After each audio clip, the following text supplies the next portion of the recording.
Hello, ladies and gentlemen. Welcome to the Sin Bin. My name is Matt, and this is the hockey channel on YouTube where we talk about everything hockey. Now, I'm sure by now you guys have all heard about the George Floyd incident. It's not any recent news by any means.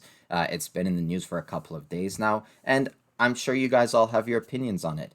I mean, it's a highly divisive political era that we live in, and I sure have my opinions on it. I'm sure you guys do too. No matter where you lie on the spectrum, I will say that it's very miserable to see someone die like that. It's very sad, and I hope that there is somewhat of a justice. Now, I don't really want to get into the political side of it. I'm sure if you guys have listened by now, you see where I line up politically, but I want to do less of this on this channel. Like I said, this is the hockey channel where we talk about everything hockey, not talking about everything politics. So, for the intensive purpose of this video, we're going to focus on what the hockey players are saying about this incident rather than my own personal opinions because like I said, I can babble about this forever, but I'm sure most people don't want to hear my opinion because I'm just some hobo that lives in Canada in a basement right now. You guys want to hear what the hockey players are saying. So this video, we're going to read multiple quotes by multiple hockey players. Some of them are very high caliber hockey players. There's going to be the Crosbys, there's going to be the McDavids, there's going to be all of these guys. Blake Wheeler's in there somewhere.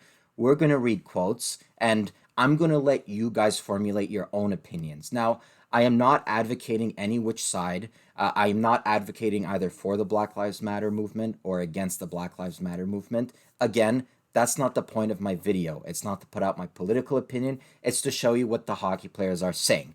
Oh boy, what an intro. That was a long one. So now that that's out of the way, why don't we look at indeed what the hockey players are playing? And why don't we start with the biggest hockey player of all, at least right now in my opinion, and that is Connor McDavid.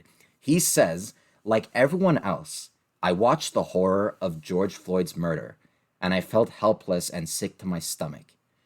And as I have watched the many protests against racism and social injustice that have been taking place around the world, I realize that I need to do more to educate myself, that I need to do more to learn about the history of racisms in our country, and to listen to the voices and the perspectives of the Black community and other racial minorities to try and understand how it can help to affect positive change going forward. As a young white male and a pro athlete, I recognize that we live in a very privileged life.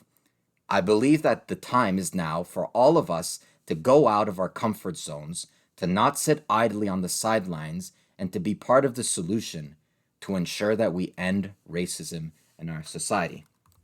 So that was Connor McDavid's opinion. Again, I'll let you guys formulate what you guys think from that.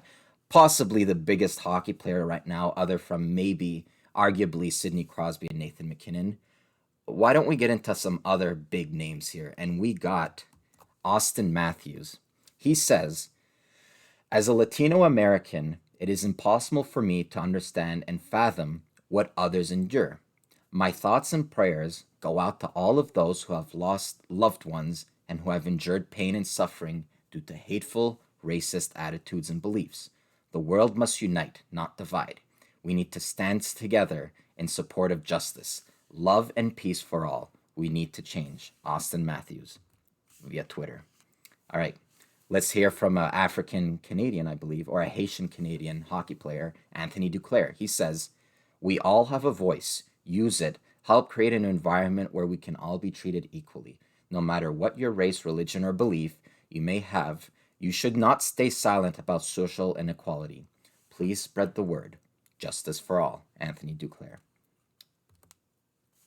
Then we get the captain of the Columbus Blue Jackets, Nick Foligno. He says, the oppression that so many face is heartbreaking.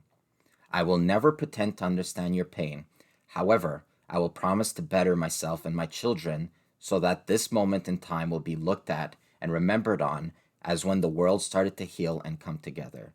Be the change you wish to see in the world. Nick Foligno. Next up, we got another black hockey player, and that is JT Brown. I keep wanting to say TJ Brown, but it is JT Brown. Today, I saw my community giving, mourning, preaching, singing, cleaning, and demanding justice. Until you've walked the streets of America Black, you cannot tell us how to grieve. I am proud of the beauty and strength I saw today. That's JT Brown, Minnesota Wild. Now we get Kyle Turris of the Nashville Predators. He says, I'm going to listen and educate myself. This is a problem. This is about human rights. We need to make the world a better place. Hashtag justice for George Floyd. Very similar to the words that Nick Foligno said. All right, next off, we got Anze Kopitar of the Los Angeles Kings. He says, I know I'll never understand what it is like to be black in America. What I do know is that it's time to be better and to do better. It is our responsibility to advocate for justice and equality and to condemn racism and prejudice of all forms. We cannot stay silent. We must work towards a better future. That was Anze Kopitar. All right, now we get to Logan Couture of the San Jose Sharks, obviously. He says, I don't know how to properly write this message. First of all, I applaud Evander for speaking the truth. Racism exists in our society. It also exists in hockey. That's a fact. Growing up in this game is a privilege. At times, I think most of us has been at fault for turning a blind eye when it comes to racism. It cannot continue. I have had the opportunity to play with some incredible teammates, blacks, whites, all color. Getting to listen to them talk about things they have gone through in hockey/life is very eye-opening. As a society and as a hockey player, we are only scraping the surface in fixing what desperately needs fixing. Thanks to Akeem and Evander for speaking so loudly about this issue. We all need to learn, we need to love, and others regardless of the skin colors. You may have heard me breathe in the background. I'm not sighing to the mention of Akeem's name. I was actually running out of breath. All right, next up we get Blake Wheeler, obviously captain of the Winnipeg Jets. I've wanted to say something for a while, but it's been really difficult knowing what to say. My hometown is burning. Businesses where I grew up are being boarded up. America is not okay. Growing up outside of Minneapolis, I always felt sheltered from racism.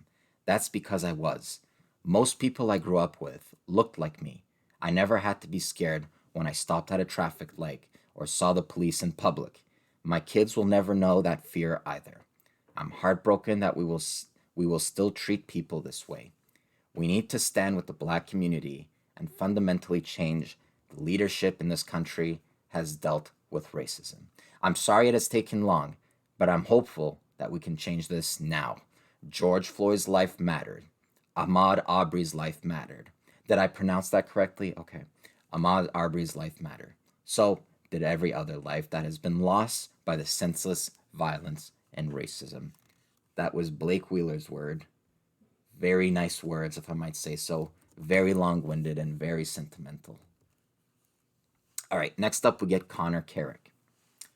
This is a very long one. In case you guys haven't realized by now, this is going to be a very long video, so I understand if you've clicked away by this point, but I wanted to try to get in as many hockey players as I could. So next up, we got Connor Carrick, defenseman for the New Jersey Devils. He said, is the sum of all of the actions and inactions of all people who consist of our country. Where have we failed the black community? Where have we failed to engage wrongful behavior where passive ignorance was more convenient? What is fabric of our culture? George Floyd plus Ahmaud Arbery, and there are many more, deserve better. Racism is alive and well in the shadows of our country, and as we believe was not true, also in the clear light of day. I will not bear witness further to the degradation of human life. People are dying. Families are being robbed of their loved ones' presents and gifts.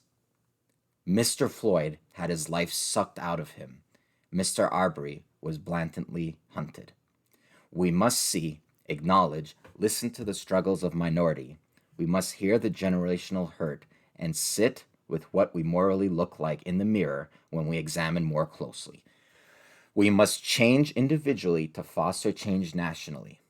We must celebrate, champion, lift those in life fighting a battle more difficult than our own. Empathy, inclusion, open-mindedness, open-heartedness. Are these the value of our nation's people, or do we leave these in childhood to people? Or do we leave these, my apologies, in childhood to survive more harsh adulthood to live in the real world? May we all examine what we have failed to each other, creating knowing of how what we went wrong, and practicing improving our communities, human beings by human being. My hands are sweaty as I question if my words are adequate to make progress towards improving a problem so grave of such scale. But I know to my bones this: I can make a difference, no matter how small. We all can, and I hope that we all will. With love and sorrow, Connor Carrick. All right, a very, very long one. So I would like to thank Connor Carrick for those words, and I definitely respect his position. And I would also like to apologize to all of you out there. In case you haven't realized by now, I am not the best at reading. I'm not the best narrator, I guess, is what I'm saying. Why don't we get to a big one that you may think is missing? And that is Sidney Crosby himself. He said, "What happened to George Floyd cannot be ignored. Racism that exists today in all forms is not acceptable. While I'm not able to relate to the discrimination that the Black and minority communities face daily, I will listen and educate myself on how I can help make a difference. Together, we will find solutions through necessary dialogue and collective efforts." Sidney Crosby. I will remind you out there, he came under fire by one Evander Kane, who does not shy away from criticizing people openly.